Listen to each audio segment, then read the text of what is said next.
Hi, I'm Janice. And I'm Darren. And this is Events Horizon.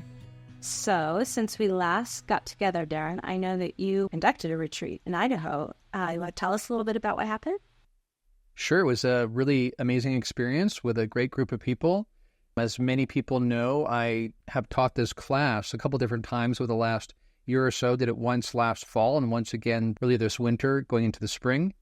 And this retreat was made up of people who've taken that class, basically that online class. So we kind of knew each other in an online kind of way, virtual way.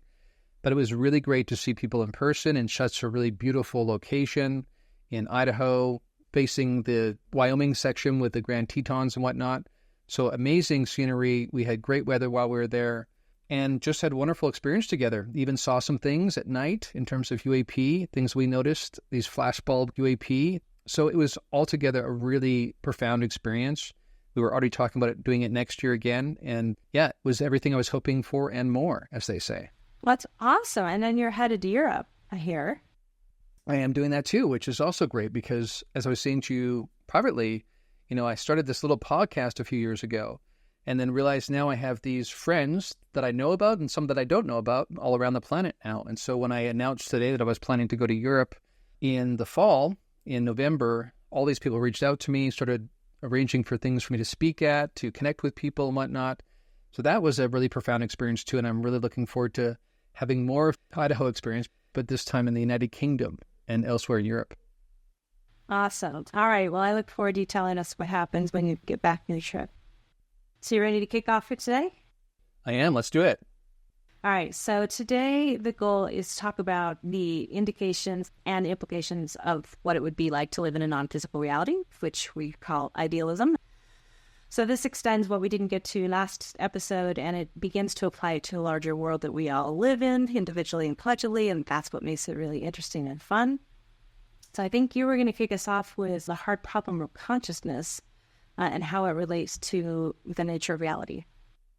That's right. So we talked about that in passing in the last episode, but didn't really get into it. But this is really the crux of the matter in many ways in terms of science and what it has wrestled with in terms of trying to unwrap the nature of reality. Within the sciences, this has been the one biggest challenge.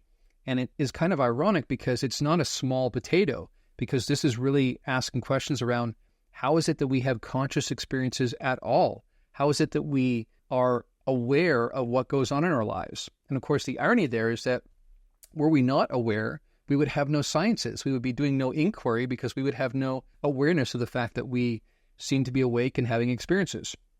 So what specifically is the hard problem of consciousness? This was a term coined by philosopher David Chalmers and refers to the difficulty in explaining why and how physical processes in the brain give rise to subjective experiences, also known as qualia. While neuroscience can describe the mechanisms behind brain function and behavior, it struggles to explain why these processes are accompanied by conscious experience. The problem is quote-unquote hard because it goes beyond the easy problems of consciousness, which involve explaining cognitive functions and behaviors through neural activity. We've done some of that.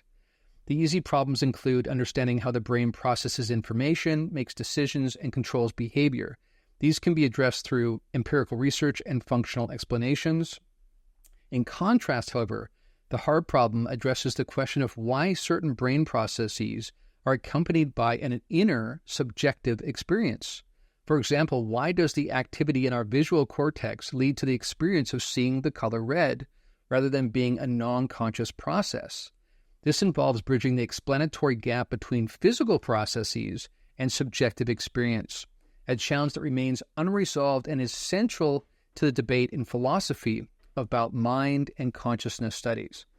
So this is the issue. How is it that we're awake and apparently having conscious experience? There's nothing in the brain itself that says why that would happen. And one of the chief proponents of a different notion of reality based on consciousness, which is the one that we both adopt based again on our personal experience and what we've seen empirically, is Donald Hoffman. Now, he talks about the hard problem of consciousness like this. He says, quote, "The hard problem of consciousness is the problem of explaining why and how we have qualia or phenomenal experiences, how sensations acquire characteristics such as colors and tastes." He also goes on to say, When you taste a piece of chocolate, you have a certain experience. This experience is a conscious experience, a qualia. The problem for science is to explain why this taste of chocolate feels the way it does and why it has this particular subjective character, unquote. Last thing I want to say before I pass it on to you is that Hoffman really makes this point that we can't cut corners here, that if we're going to say we want empirical evidence, and if we're trying to claim that brain processes, in other words, physical structures in the brain explain and produce consciousness, then we should be able to at least look at one of these things, like the color red, the taste of chocolate, the smell of a rose, and show where in the brain that's firing and in what way so as to produce that.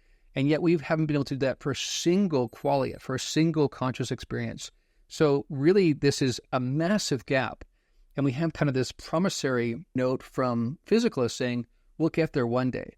But again, David Chalmers had someone else he made a sort of bet with about this, right? I think you know something about this, back in the 90s. And we have not had any evidence since then produced to suggest that brain processes and structures, physicality gives rise to consciousness. What are your thoughts?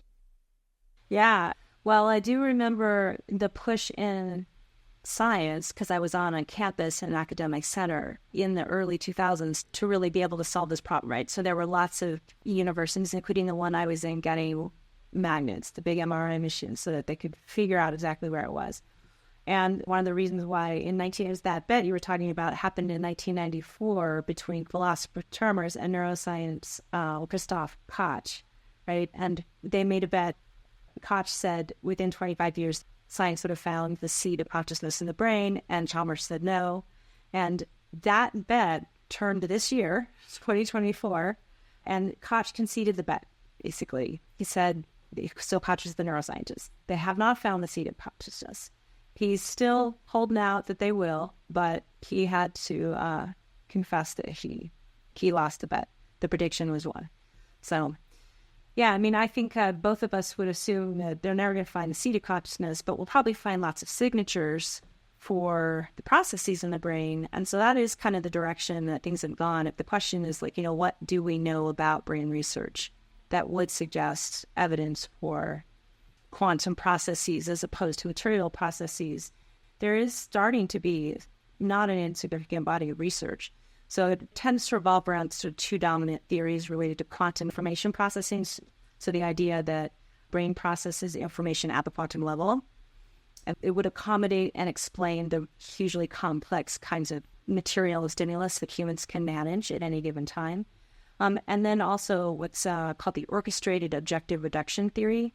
And this is the primary Penrose-Hamroth model that is talked about the most, which suggests that consciousness arises from quantum processes occurring within microtubules within the brain.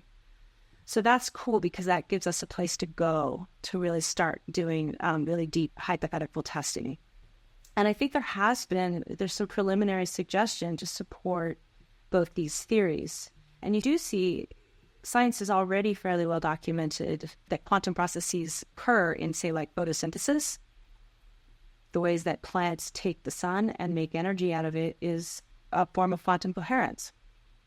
And also some of my favorite places to go to look for this stuff is like birds, avian magnetoreception, which is the idea that birds have cryptochrome proteins that detect the Earth's magnetic field, and that the way that the Earth's magnetic field interacts with various properties in the bird's brain are fundamental quantum, the way that they interact, that allow the bird to instantaneously detect where it should be going based on information coming in from magnets, basically the magnetism of the Earth. So it's really, really fascinating. And the other one I know that everybody's probably seen, even if you haven't realized that there are some quantum principles to it, is murmuration. When birds fly and starlings that can it's amazing to watch what they do. Well, some of it can be explained by fixed classical processes, but there are parts of what they do in terms of the fluidity, the speed, the way they stay sort of constantly balanced. It's like total chaos and total elegant beauty. Some of those features of murmuration are not at all explained by fixed models, and we really have to rely on quantum physicists to explain it. And you even see it in human brains, too, because we see that the humans have magnetite in the brain, which is involved in spatial orientation and also susceptible to quantum effects. We know that microtubules can conduct electricity and probably play a role in information processing in neurons related to quantum vibrations in the microtubules. And even DNA mutations, apparently, this is something I just learned, mutations and replication may happen through proton tunneling. There's a lot of small examples that are really, really fascinating and do support the fundamental fears that we've been talking about. Right. And so just so we can bridge for people a bit of our last conversation in the last episode with this one, we're saying that when you start looking at quantum processes as the core of reality, you kind of are getting to metaphysical territory, because we're talking about the way that the observer, the participant mind itself seems to change or orient or shape the manifestation of physical reality. So when we're seeing quantum processes happening in the human brain, we're seeing that, like you said, with flocks of birds in terms of how they navigate and things like that. We're seeing evidence of this. And again, so on one level, it looks like different minds being channeled into different brains, having experiences as individuals. We would again argue that you can look at it from a more macro view and see that these are all manifestations of the same fundamental thing, all the same thing, basically, fundamentally at the end of the day. So a couple things here. One is that, again, idealism posits that mind or consciousness is fundamental, and that's what we're seeing here. But we do look at things like brain structures, and when certain people have experiences, certain parts of the brain sometimes do light up. So we might have some people out there saying, wait a second, I know that I've seen examples where the brain lights up when you have an experience. Doesn't that prove that the locus of that experience is in the physical brain? And I think what we would say, and what other idealists would say, like Bernardo Kastrup, for instance, is that there's correlations where at this fundamental mind level, things are happening, and you will see that registered in physical structures of the brain. But that doesn't mean that the locus or the origination is there. We're seeing more correlation rather than causation. And again, for decades now, physicalists have assumed that it's causation, and they've been trying to find evidence. And again, going back to what you pointed to earlier in terms of that bet that was had, they have found none. They are really no closer at all. It's not like they're slowly getting there. They have made no progress since the 90s in terms of that model. No, and I mean, if anything, it's probably, I mean, I can't speak for neuroscientists. I'm sure that they would vehemently disagree about some of this, but I do think it's interesting that some of the experiments we referenced before, in which we see that brain physiology as well as other physiologies as registered in the body, are often responding just a little bit before the stimulus actually comes. I think that becomes impossible to explain by any kind of standard model. You have to lean on non-standard models. And then the other, which I know we'll dive into at some point, the effects of psychedelics on the brain and the ways that those work are completely different than neuroscience, standard neuroscience suggest. Right, and we are going to get into that. One thing I want to say before we transition to our next question here is the fact that, pointing to what you're getting at there, with the sense that we actually perceive things a second before they happen or a microsecond before they happen. Not only is that the case, but we also see evidence that we perceive it in our body, and then we cerebrally think about it, we justify, we rationalize. But this happens so quickly, and we've been so propagandized into thinking that our brain is producing our conscious experience that we think we're making decisions and perceiving through our brains, right? We're actually not. We're actually doing that after the fact. That's what's so fascinating, because now we have measurements that are so precise. We can actually look at this and go, wait a second, like we said last time, this person's skin conduction, their eyes, their pulse, all of that is giving signs that they're having an experience before we even have a chance for it to get to the brain. The brain, after the fact, kind of puts it through this process. And we sometimes are fooled ourselves into thinking, I made such and such a decision because of these rational reasons, these pros and cons. But actually, when you really look at it closely, people are actually making gut instinct decisions. And what do we mean by that? We mean something that's not really just a simple linear pro and con kind of list. And you point to, in the first episode, to that friend of yours you see do this, and she seems oblivious to the fact that she does it. This was so fascinating. We do operate this way as humans, but it's because we've been so propagandized into this physicalist mindset that we have fooled ourselves into thinking we're doing something we're actually not. She doesn't just not see it. She actively angry when I point out, when I say, how'd you do that? How did you just do that right there? She's like, do what? I think that gets into a whole other area, not for today, but related to why. Why have humans been so programmed? Part of it is certainly just we have this assumption about the way the world works, and it's really materially based, and that's nice and simple and easy, and we inherit it. But it doesn't always explain why people get angry or irritable or shun. We should be curious, especially when it's coming out of credible places and with interesting experiences. That part is kind of interesting to me. Like, what happened to us? Right. And when we walk into a room and we find our mood being changed in some way, and we realize, you and I anyway, that this is because we're picking up on the energy of other people, and we have these porous boundaries between ourselves. And that's why we can actually be impacted and changed by other people we're around. I've been close to some empaths who I literally see almost like they change personalities depending on who they're around and which room they walk into. And again, according to the physicalist model and this idea that everything that you experience as you and as anything you can qualitatively point to, all is produced and held within the skull, then how does that happen? We see all sorts of evidence, and I think any of us who are really in touch with the way we experience the world and other people know that we pick up energies all over the place. Yeah, love is another one. I mean, right? Like, I can talk to the most diehard scientist, they'll talk about their partner or whatever. And the assumption is, I don't know, we just fell in love. How did that happen? Why that person?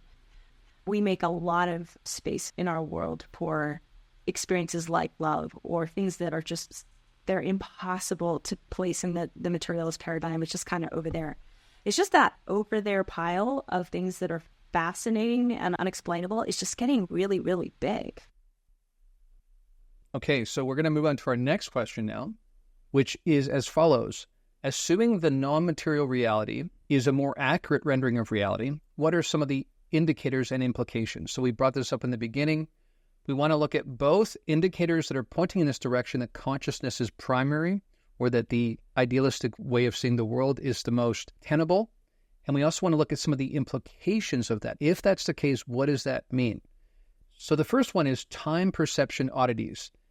Now, we, I think, are all aware that our experience of time is quite subjective. We all know that when you're having fun, time flies, as the expression goes. And when you're laboriously working at something that's not very cognitively interesting, it can feel like it's dragging. We talk about this all the time. Of course, we assume that there actually is an objective fixed time, but that doesn't seem to be the case.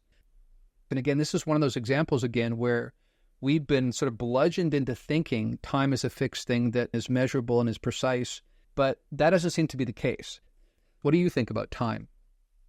I was thinking about a study that was done. It came out earlier this year, I think, from some scholars at Cornell that found that our perception of time is linked to the intervals between heartbeats. I believe I have that correct. I may have it slightly incorrect, but it has something to do with our heartbeats. And that the subjective experience of it is linked to our own subjective physical experience of our heartbeats. I find that fascinating. There's been a number of other studies since then that basically converge on this idea that time is just a construct. It's not concrete. There is no objective measured time. And of course, as you know, that's a central component of all quantum mechanics. One other thing I think about in terms of time, this relates again to our last episode when we talked about all these different streams of data that are pointing in this direction, pointing towards idealism or consciousness being fundamental, is what all of our ancient spiritual traditions have said about this, that basically this is part of the illusion, that space-time itself is part of Maya, part of the illusion, right? So we have those saying that. And again, just like I pointed out last time, the non-human intelligences that people have contacted over time say the very same thing, that basically this is just a construct, a human construct, pointing specifically, I think, to what you even talked about there, like part of our physiological process. Last thing I'll point out, too, is I've just been reading today this book on near-death experiences, part of Jeffrey Long's work. And he makes this point as well, is that when people have this experience of going to some other place, when their brain is flatlining, they should be having no conscious experience, but they are. And while they're in this place, things seem to roll out very differently. They don't experience time. It's not just that they say time flows differently, but they don't even really experience time. And that gets tricky for us to understand because we're used to it being here. But again, this is part of the construct, not something fundamental to reality. For people who do follow the more spiritually minded folks out there who are engaging with all this, there is some sense that time is actually doing something odd at the moment. So I know lots of us are feeling time oddities. Like it's usually it's like super fast.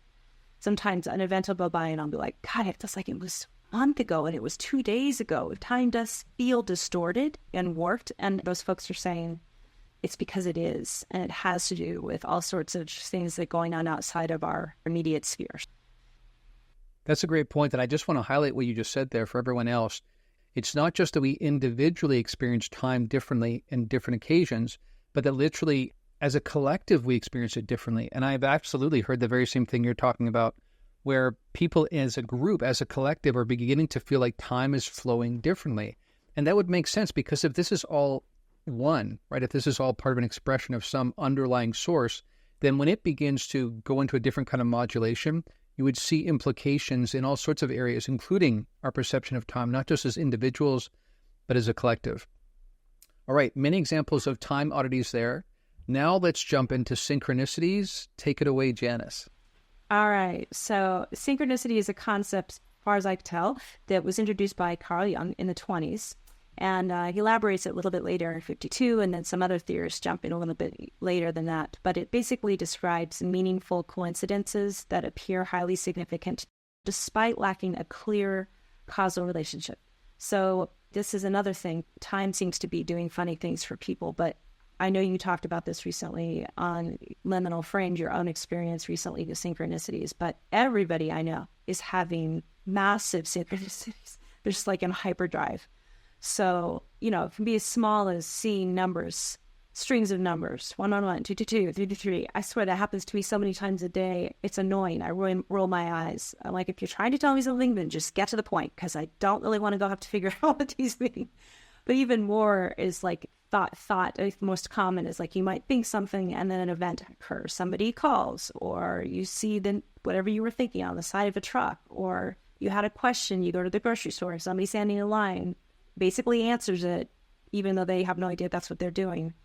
Or you have something that you need and it shows up, or something that you're desiring, right? So I think at this point, everybody I know has had those in their life, and it seems like those are getting to be more common.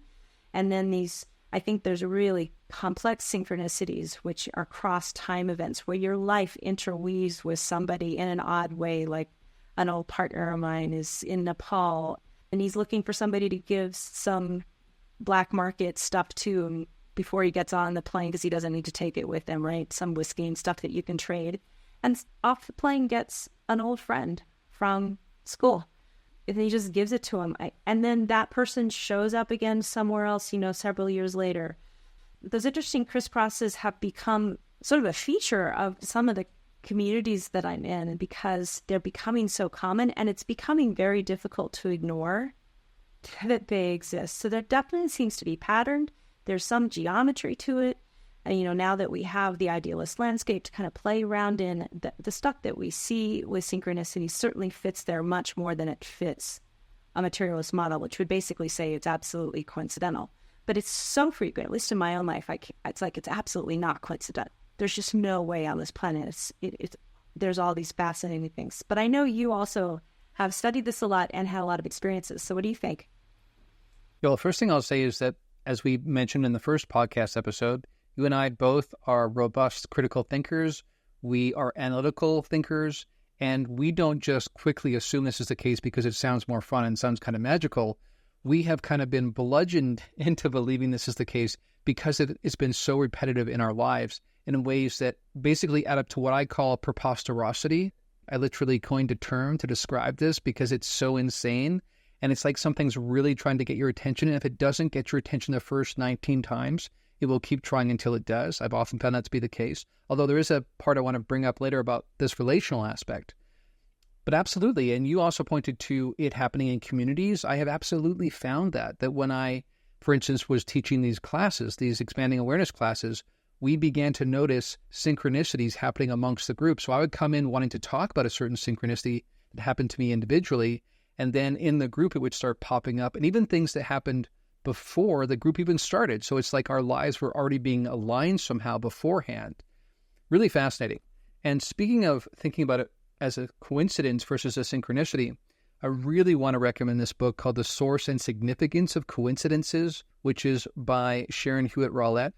This is an amazing book. This is probably a book I would recommend more than any other right now. I just find it so compelling because there's so much data. Again, she began as a physicalist and an atheist, and she was driven to this perspective of there being this meaning-making aspect to reality that is fundamental only by seeing the hard data and being persuaded by the hard data. And she sort of goes through that process here and gives so many examples of this. You just really can't argue with it.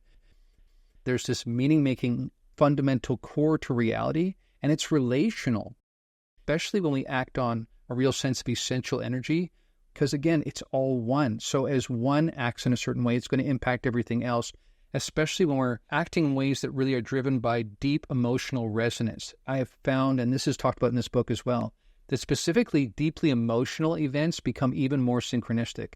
That seems to be somehow at the core of reality.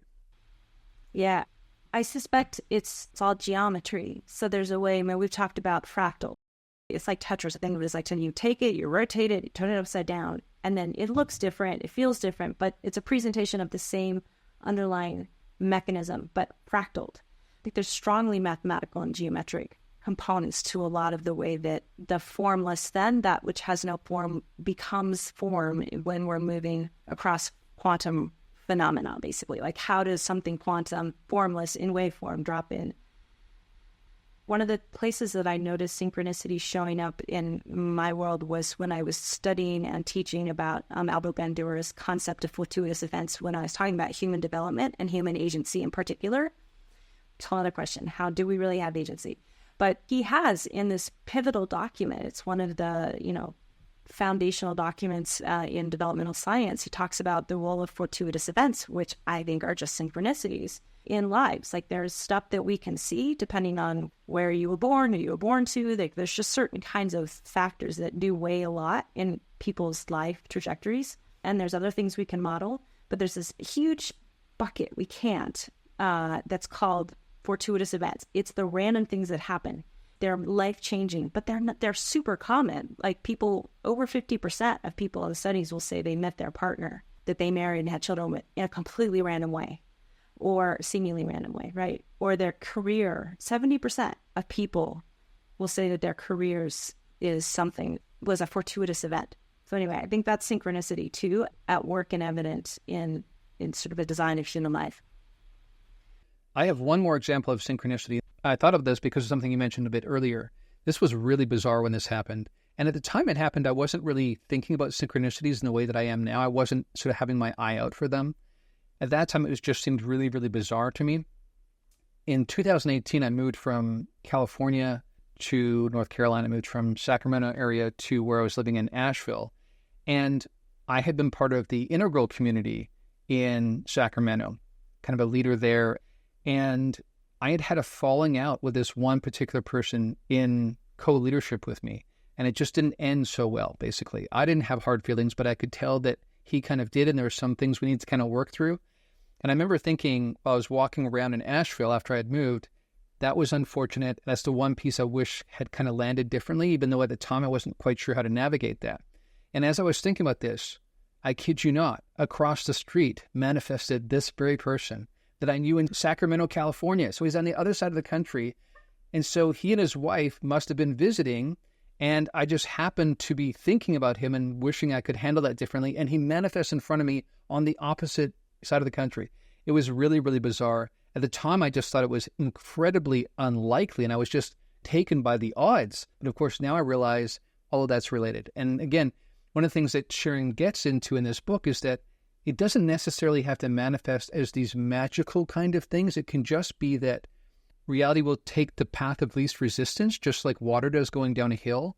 So in other words, you have this convergence where he and his wife did mean to come to Asheville to visit. It's a place people do like to visit. But it turns out that this happened at the same time I was thinking about this, wrestling with how we should have resolved things. Somehow reality is constructed in kind of a sacred geometry kind of way that you're talking about, in ways that all those things are accomplished in the best possible manner. So it is really, really fascinating. This relates to what I said earlier, that if we don't get it the first time, the second time, the 19th time, the opportunities will keep arising until we deal with it. And again, I think this speaks to the relational nature of reality, that, again, we take action, and then depending on whether or not we're kind of resolving some of that energy, things will reconfigure again to give us another opportunity to. So this speaks to a relational aspect of reality too, which is really fascinating. And across life. Yeah. Okay. And across lives. Absolutely. Okay. Yeah. So now we're going to go into the next one. And there's a series of these that have to do with observer effects. So again, things that relate to indicators and implications of consciousness being primary. So the first one is entanglement. We've talked about this. This is one of the most fascinating aspects of quantum mechanics, perhaps the most fascinating, because it's the most glaring evidence pointing towards the fact that everything is actually one. So as we mentioned in the last episode, many of our ancient traditions, especially the Eastern cosmologies, assume this to be the case, that everything is absolutely one thing, and the manifestation into different independent things is basically illusory. Purposeful, but still illusory, ultimately, in terms of the ultimate nature of things. So what entanglement points to, as we said in the last episode, is the fact that when we change the orientation of one kind of thing, then it's entangled, as the word is used in quantum mechanics, with another particle. Those two will always be in sync with each other, no matter how far apart they are. So again, to give the example I gave before, one could be on one very edge of the cosmos and the other particle on the opposite edge. You change the orientation of one, the other changes immediately. Now, the example I've heard to describe this is you have this aquarium, and when you look straight on the aquarium, you see this fish swimming, and it looks like a certain fish. Then if you take a different perspective and you go to the far left and you look at the rectangle of the aquarium from that side, you see another fish from a different perspective, and it moves too. And say if you have a camera, one at the front and one at the side of this aquarium, and you think you're looking at two different fish, but then you find, to your amazement, that when the fish in the front on camera moves, the side camera seems to take on an orientation suggesting that they are somehow linked, and you don't understand how this is the case. Of course, the answer is there really is only one fish. And of course, that makes sense that when it moves, you're going to see it evidenced in both cameras. So that's pointing to the nature of reality, which that's fascinating for two reasons. One, because it matches up with these ancient cosmologies. But number two, that in our experience, they do seem like two things, but fundamentally they're not, which tells us that what we experience of reality, again, is purposeful, is meaningful, I would say, for working out some of these energies we talked about. But ultimately, it's all one thing and just different modulations of the same underlying thing. Yeah, I think it has a lot of implications for how we live our life, if you really get it. And we know that NHI, non-human intelligence, have said repeatedly to people, they feel sorry for us because we don't understand that we're all one. We're all fractals of the same thing. So our violence toward another is a violence towards self. And that is a core pinnacle concept in Buddhism and all the yogic traditions. The idea that everybody you encounter is a mirror of you. An interesting thing to go through the world, and but that person that really annoys the hee-haw out of you daily, if you like, that person's a fractal with me.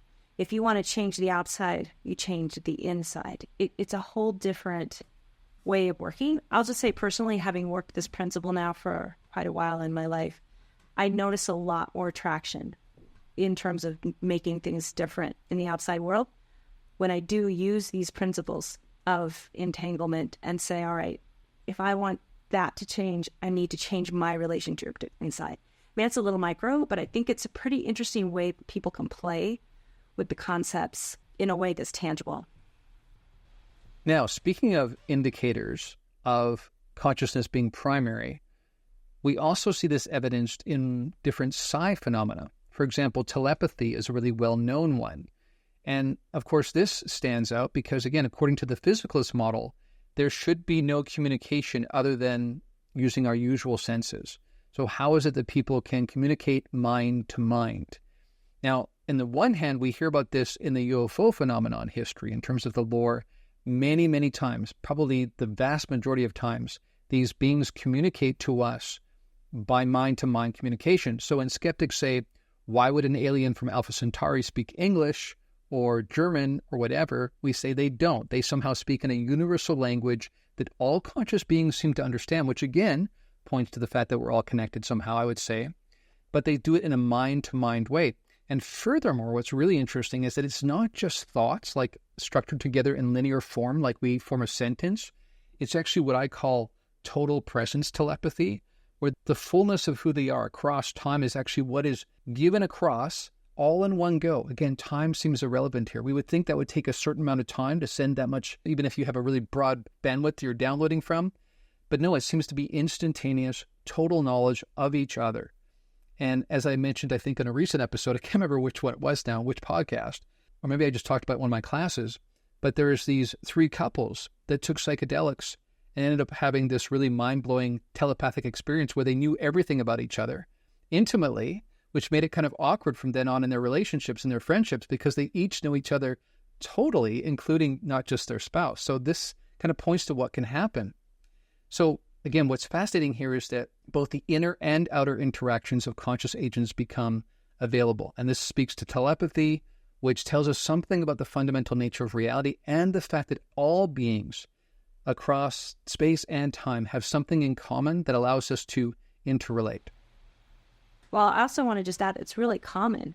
There have been studies of telepathy, and estimates range from like 10 to 30% of people reporting telepathic-like experiences. And when you include the broader range of psi experiences like precognition or clairvoyance or the various clairs that there are, with some surveys show up to 50% of people claiming at least one. And interestingly, the rates do tend to be higher in cultures with strong spiritual or mystical traditions. So in some studies in non-Western cultures show up to 60% of people having. So it's not an uncommon thing. You see it more commonly in twins. Lots of people say they believe in it. Over 40% of people say it to be true. And just kind of an interesting side note, it does look like gender matters. Females are a little more likely to report it, and younger people. It is a common experience that we all have. It again, though, often calls them as bucket of over there that I was saying is getting awful lofty. Absolutely. And you made a great point that I meant to make, which is that it's not just NHI to human beings. It's not just telepathy happening there. It's being to being. It's human being to human being. And again, I've spoken before about Dean Radin. If people are really curious about this, maybe even a bit skeptical, get some of his books. Look into this. They've done rigorous research on this with really rigorous protocols to make sure there's no other way communication is happening. People literally can communicate through telepathy. It happens all the time. And again, to your point, even though we've been, again, propagandized around this notion of physicalism, that there's no ability for signals to be sent when there's no actual use of our voice or anything like that, we see all sorts of evidence for it, and people intuitively believe in it because we probably have all experienced it to some degree or another.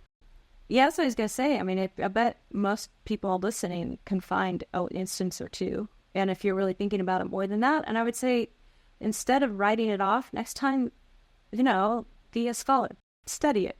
I think it is probably even more common than we imagine. I think we're probably doing it all the time. We write it off as, nonverbal signals, but I don't think so. So we should just start paying attention. The other place people can go is IONS, right? The Institute for Noetic Sciences has, which is Dean Radin is highly, I think you might have found it, but they've got a lot of research papers that are accessible right here, right now. You can just go read them.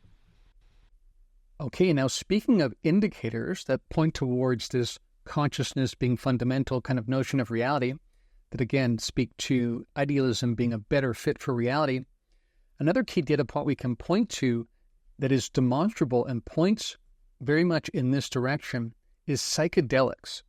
This is another area of research that is very problematic for physicalists, for reductionistic materialists, because again, let's just make the point here that according to their model, any kind of conscious experience is the result of neurochemical activity in the brain. In other words, brain structures and the activity within them is what produces any kind of conscious experience.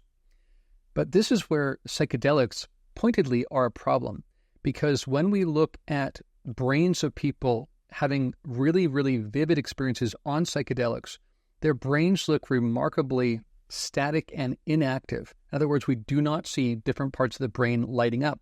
It looks surprisingly dormant, like not much is going on, while simultaneously people are having these absolutely mind-blowing experiences, very often described as the most mind-blowing experiences of their entire lives, full of vivid, visceral aesthetics. And of course, this doesn't line up, because if brain structures and neurochemical activity in the brain is causing conscious experience, how can it be that many, many people across the board report these really mind-blowing, extremely vivid experiences while the brain is simultaneously almost completely dormant? Again, this makes no sense from a physicalist model point of view. Now, furthermore, another point to make here is that not only are people having experiences while the brain seems dormant, but actually they're having experiences that seem more open-ended, more broadband, more expansive than their usual waking state reality. And that finding has led many researchers to conclude, or at least to lean towards the notion that actually what the physical brain is doing is acting more like a transducer. It's downloading and translating non-local consciousness, but not in a one-to-one way, but actually that our brain structures limit and filter what is actually available to us. And that when these brain structures are dormant, we actually experience more of reality. Indeed, we seem to expand into that reality, where we lose this hardline division between us and everyone else and everything else. Again, speaking to the porous nature of these boundaries and speaking to the fact that underlyingly, everything is one thing. And that's why we have access to everything, which we seem to experience on psychedelics. So just to make this point really clearly one more time, not only do we seem to be having conscious experiences of a very vivid nature while brain structures look completely dormant, but indeed we're having experiences that are more expansive than our usual waking state ones, which points to the fact that not only is the brain acting more like a transducer of non-local consciousness, in other words, therefore, consciousness isn't being produced by the brain, but just translated or downloaded the way a radio might stream radio waves and turn that into the experience of listening to a song, for instance, but that in so doing, our brains are also reducing the stream, limiting the stream so that we actually experience less of reality than we do when we are, for instance, on psychedelics or when we have near-death experiences or out-of-body experiences, these matters we talked about last time. So again, this is fascinating. This definitely supports the notion of idealism and definitely supports the idea that consciousness is primary and not physicality. I really want to jump into one of the topics I know is our absolute favorite, which is the Mandela effect. You and I have talked a lot about this, and we both find it utterly fascinating. So do you want to talk a little bit about what it is? And then I don't mind giving some examples. The idea of the Mandela effect in general is that people, vast numbers of people sometimes, as a collective, seem to remember history that is no longer recorded according to conventional understanding. So when we look back at the paper record, for instance, or the internet record of what has happened in history, it no longer aligns with people's remembrance of what happened, which of course raises some serious questions. If it was one or two people, we would just say, well, this is what happens with memory. As you know, as a psychologist, we see all sorts of evidence that memory does change over time. Every time we access a memory, we're somehow modifying it a little bit. But that doesn't explain how mass numbers of people would remember a certain kind of event a certain way, and then now there's no record of this. So what this basically speaks to comes back again to the nature of reality, to consciousness, to idealism, the idea that basically physical reality is the manifestation of the collective mind.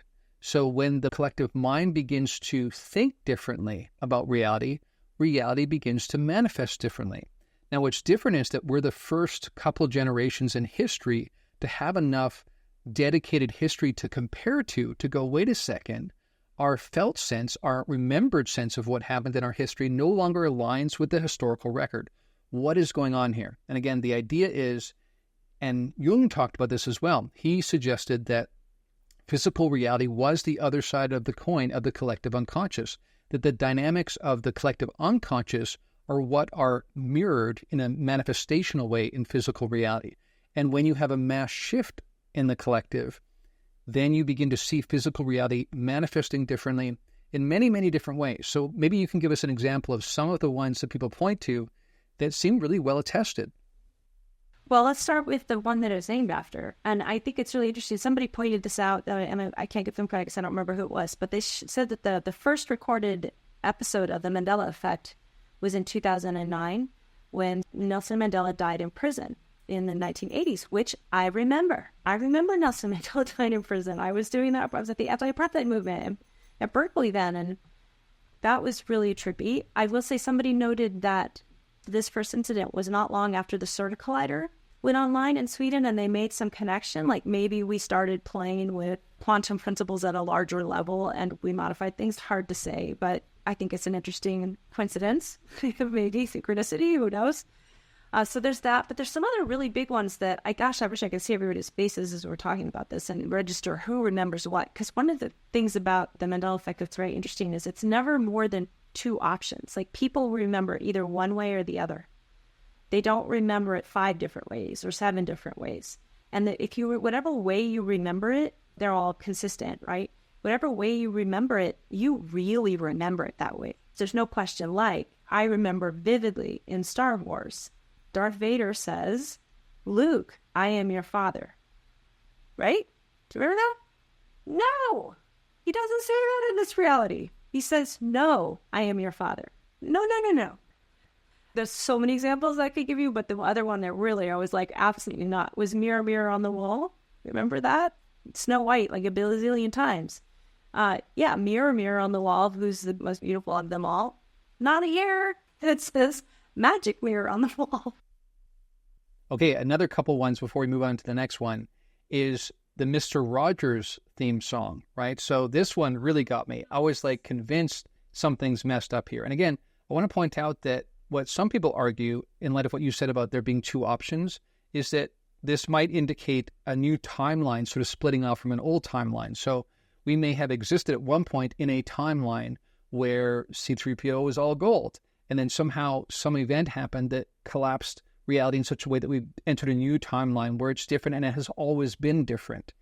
Again, we don't really know what we mean by timeline. This gets into the complication of what is space and time and what are timelines, and are timelines even a thing? We don't exactly know. But we do know that there's these distinctions, these differences between memories and how it's recorded now. In the Mr. Rogers Neighborhood song, I remember it. It's a wonderful day in the neighborhood, right? It's apparently now, and it always has been, this neighborhood, which sounds absolutely wrong to me. It was never this neighborhood. It was always the neighborhood. So bizarre. Wonderful day in the neighborhood. Exactly. A couple other ones quickly, and I know this is one that you and I remember slightly differently, so perhaps we were in different timelines at one point. But I remember clearly Jiffy peanut butter, whereas of course now it's Jif, and apparently always has been Jif, but me along with a bunch of other people remember Jiffy.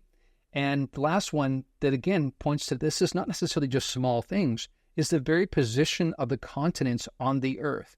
Many, many people remember a very, very different arrangement of the continents than apparently is the case now, and it has been the case apparently for tens of thousands of years. So really, really perplexing evidence that seems to point to the fact that, yes, physical reality is not nearly as fixed as we think it is.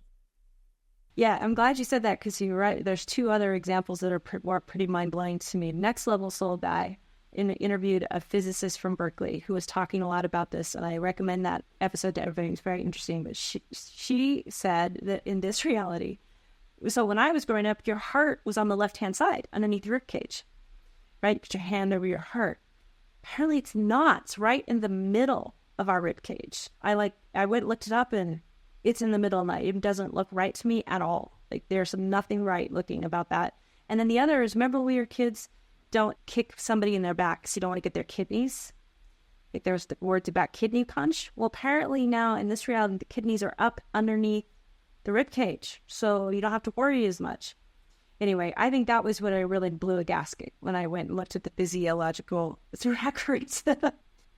I think this might be also underlying what the replication crisis that I referred to in the first episode in Science, where even hard science findings, not soft science findings, are changing. The things that were replicated over and over, and now they're not replicable anymore. It would make sense if reality's iterating, right? If reality that we accord as the past is actually not quite the same as it was in our personal narrative, it would make sense. That would explain the replication crisis. But it would really freak out most scientists I know. So I don't know which they prefer. Absolutely. That's the thing. Like, we are not just drawing from a couple shreds of evidence trying to convince people of something that's not very well supported. We're actually saying there's many, many different streams of data pointing in this direction. And again, people like Bernardo Kastrup have made the point that the only thing that's preventing us as a collective from embracing idealism as the notion where consciousness is primary is basically just the stubbornness of the pre-existing model, that paradigm has ruled for a long time and is not giving up easily. But eventually people do tend to gather around whatever best explains the evidence, and we're seeing more and more evidence pointing in this direction. All right, so to wrap up here, Janice, let's maybe just say a couple of things about what this means for how we might meet this unique moment in history. We titled this podcast Event Horizon because of the specific time we're in. Now, of course, if we live in a quantum world, a quantum cosmos, then challenges can also be opportunities, and everything is malleable. And reality itself, even when it feels overwhelming, when it feels daunting, is something that can be changed. And the only thing in our way of that change is the way we interact with it, the way we want to manifest reality. Of course, many people are blind to this process. Many people assume they have very little agency. But if we as a collective could wake up, we could have a massive change. It totally changes how you think about everything. One other piece I want to say before I pass it on to you for final thoughts is that I would also say that every problem has the answer within it already. And this is what I mean by tapping into holistic intelligence, because the idea is that everything is one thing. So if there's something that looks like a problem, it's actually just a perspective issue. You need to look at it differently. And because everything's connected, whatever is emerging as being looked at as a problem actually has a solution in the whole somehow. So I've used the example of sometimes if you're in a weather system and a tornado is coming your way, it can feel overwhelming. It can feel like bad news. You can hone in on that specifically.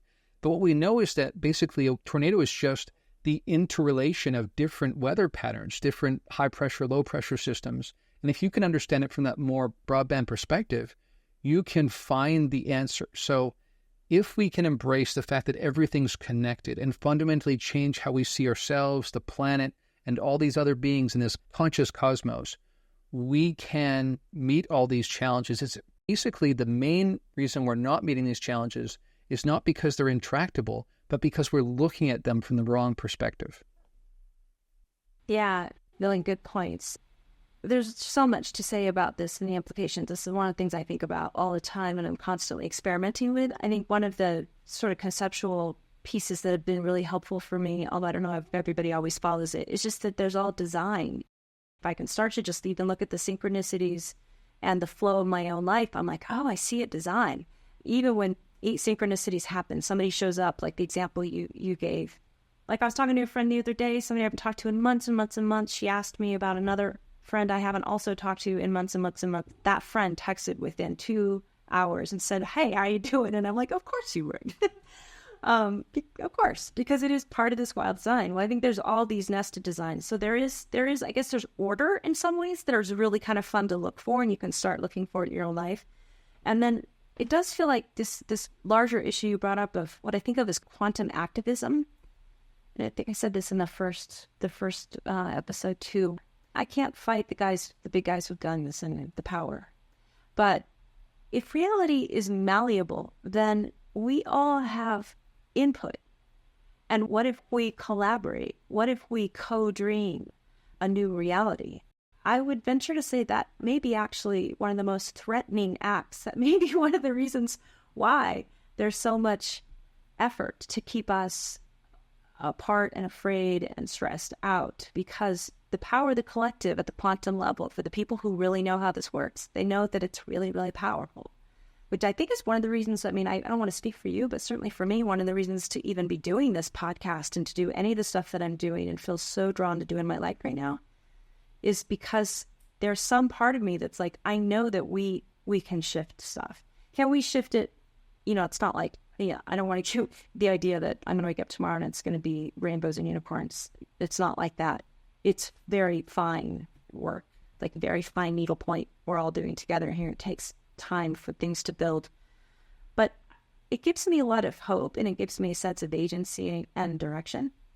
And then the last thing I'll say is that these days I don't really feel like I'm exerting my will. I don't do that a lot. I really just listen and I watch the design and I try to get into alignment with it. And I think it's a much more peaceful way of living. I have to let go of some stuff, but it's also much more effective. I have found myself being able to flow through my life much more effectively. So those are just some of the high level implications for me in this time. Great examples, and we will have future episodes where we dive into each of those. We will definitely get into more of the nuts and bolts of this, even if the nuts and bolts are kind of quantum. But that'll do it for this episode. We've explored a lot about the implications and the indications that we live in a reality that is fundamentally about consciousness, different modulations of consciousness, where even physicality is just an appearance that is ultimately just a modulation of the underlying consciousness.